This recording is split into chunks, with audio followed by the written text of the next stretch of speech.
હવે જોઈએ સામખિયાળી આમતક ન્યૂઝ બ્યુરોનો એક વિસ્તૃત અહેવાલ। સામખિયાળી નેશનલ હાઈવે પર આવેલ સાંઈધામ ખૂબ જ પ્રખ્યાત છે સામાજિક અને હવે જોઈએ સામખિયાળી આમતક ન્યૂઝ બ્યુરોમાંથી એક વિસ્તૃત અહેવાલ। ખાસ કરીને સામખિયાળી નેશનલ હાઈવે પર સામાજિક અને સેવાકીય પ્રવૃત્તિ કરતું સાંઈધામ ખૂબ જ જાણીતી છે। અનેકવિધ સેવાકીય પ્રવૃત્તિ કરવામાં આવે છે। ખાસ કરીને નવરાત્રિના દિવસોમાં માતાના મઢ જતા પદયાત્રિકો માટે આ સાંઈધામમાં તમામ પ્રકારની વ્યવસ્થાઓ ઉપલબ્ધ કરવામાં આવતી। લાંબા સમયથી પદયાત્રી સેવા કેમ્પ કરવામાં આવે છે। ત્યાં ખાસ કરીને નાસ્તો, ચા, પાણી, મેડિકલ અને ભોજન પ્રસાદની તમામ વ્યવસ્થાઓ ઉપલબ્ધ કરવામાં આવે છે। દર વર્ષે એટલે કે આજે તારીખ 4 રોજ 4 એપ્રિલના રોજ સાંઈધામ મંદિરનો પાટોત્સવ યોજવામાં આવતો હોય છે। આજે 18મો પાટોત્સવ યોજવામાં આવ્યો છે। રંગે ચંગે આ પાટોત્સવ સંપન્ન થયો છે। ખાસ કરીને સાંઈધામના મુખ્ય સંચાલક મૂળ આધોના અને હાલ બોમ્બે વસવાટ કરતા ખેતસીભાઈ ચરલા અને તેમના યુવાન પુત્ર હસમુખભાઈ ચરલાએ આમતક ટીવી સાથેની વાતચીતમાં માહિતી આપતા જણાવ્યું હતું કે 18મો પાટોત્સવ આજ સવારથી શરૂ થઈ ગયો છે। સૌપ્રથમ હોમ હવન સાથે આરતી કરવામાં આવી હતી અને ત્યારબાદ સાંઈ બાબાને નૂતન ધ્વજારોહણ કરવામાં આવ્યું છે અને ત્યારબાદ અંતિમ તબક્કામાં મહાપ્રસાદનું આયોજન કરવામાં આવ્યું છે।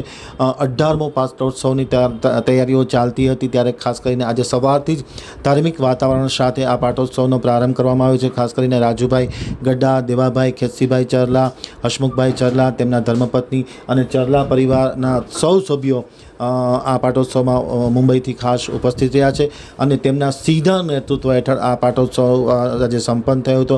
તેઓએ હવનમાં બીડું હોમી અને સાંઈબાબાના આશીર્વાદ લીધા છે। મહાપ્રસાદનું પણ ભવ્ય આયોજન કરવામાં આવ્યું હતું।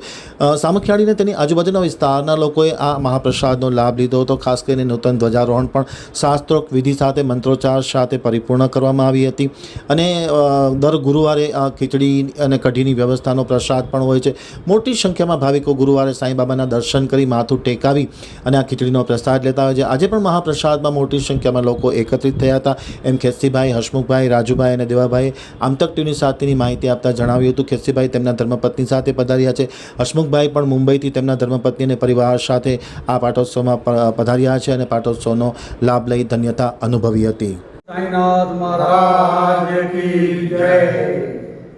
આપ સર્વેને સાંઈ ભક્તોને સાંઈ ભક્ત પરિવાર વતીથી એટલે કે રાજુભાઈ અને અમારા દેવાભાઈ વતીથી આપ સર્વેને ખૂબ ખૂબ સાંઈનાથ મહારાજ કી જય।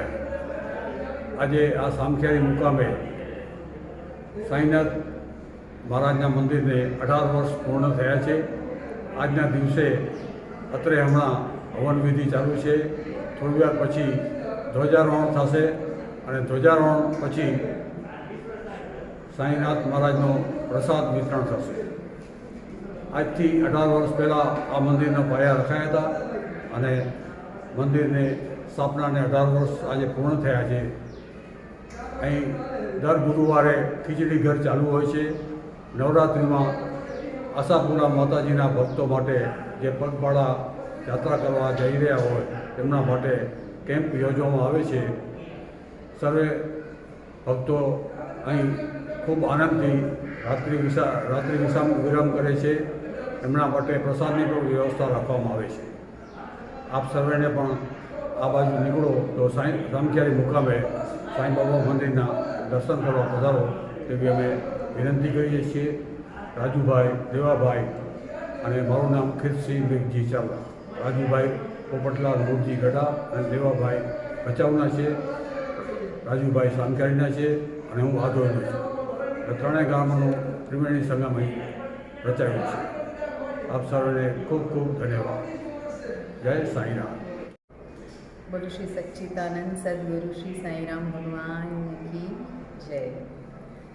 આજરોજ સામખિયાળી મુકામે દાદાના દરબારે, સાંઈનાથ દાદાના દરબારે એમનું હવન તથા ધ્વજારોહણનો જે કાર્યક્રમ હતો એમાં હાજરી આપવાનું થયું।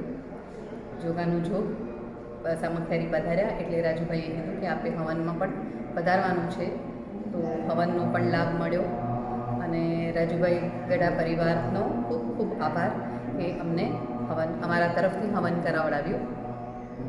ગઢા પરિવારનો ખૂબ ખૂબ આભાર। Thank you. દીદી વાલે સાંઈ બાબા કી જય।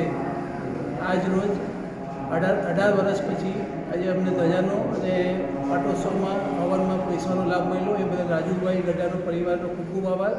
અહીંયા ખૂબ જ સરસ સાંઈ ભક્તિ બી ચાલે છે અને ભક્તો દૂર દૂરથી દર્શન કરવા માટે બી આવે છે. દરેક ગુરુવારે બી બહુ સારી સંખ્યામાં અહીંયા ઉપસ્થિત રહે છે અને આપ લોકોને જ્યારે બી ચાન્સ મળે, મોકો મળે, જરૂરથી દર્શન કરવા પધારજો અને સાંઈ બાબાના આશીર્વાદ લેવા અહીંયા જરૂરથી પધારજો. જય સાંઈ.